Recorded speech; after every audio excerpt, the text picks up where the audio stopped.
আসসালামু আলাইকুম। আশা করি সবাই ভালো আছেন এবং মহান আল্লাহ তাআলার রহমতে আমি অনেক ভালো আছি। তো আজকে আমরা দেখার চেষ্টা করব যে লং প্যান্ট কিভাবে বা লং গার্মেন্টস প্যান্ট কিভাবে আয়রন করা হয়। আপনারা অলরেডি দেখতে পাচ্ছেন। তো আপনারা যদি পূর্ববর্তী কোনো অভিজ্ঞতা নাও থাকে তারপরেও আপনি 2-3 দিন দেখে ওই কাজগুলো করতে পারবেন। এখানে স্যালারির কথা যদি বলেন তাহলে আপনার 8 থেকে 10,000 টাকার ভিতরে হবে এবং ওটি সহ বা ওভারটাইম সহ আপনার 12 থেকে 14,000 টাকা আসবে। ওকে, তো এই হচ্ছে মূলত pant iron system.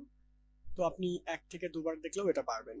Garments related আপনার মনে যদি কোনো ধরনের প্রশ্ন থাকে তাহলে অবশ্যই সেই প্রশ্নটি করে যাবেন এবং যথাযথ উত্তর দেওয়ার চেষ্টা করবো আমরা। আপনাদের প্রত্যেকটি প্রশ্ন আমাদের কাছে অনেক অনেক গুরুত্বপূর্ণ। গার্মেন্টস রিলেটেড যে কোনো ধরনের প্রশ্ন কমেন্টস বক্সে করে যাবেন, আমরা সেই প্রশ্নের উত্তর দিব।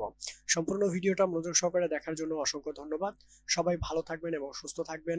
এবং চ্যানেলটিকে যদি সাবস্ক্রাইব না করে থাকেন তাহলে অবশ্যই একটি রিকোয়েস্টটা না করলেই নয়, আপনি অবশ্যই চ্যানেলটিকে সাবস্ক্রাইব করে দিবেন এরকম নিত্য নতুন ভিডিওর নোটিফিকেশন আপনার কাছে যাওয়ার জন্য।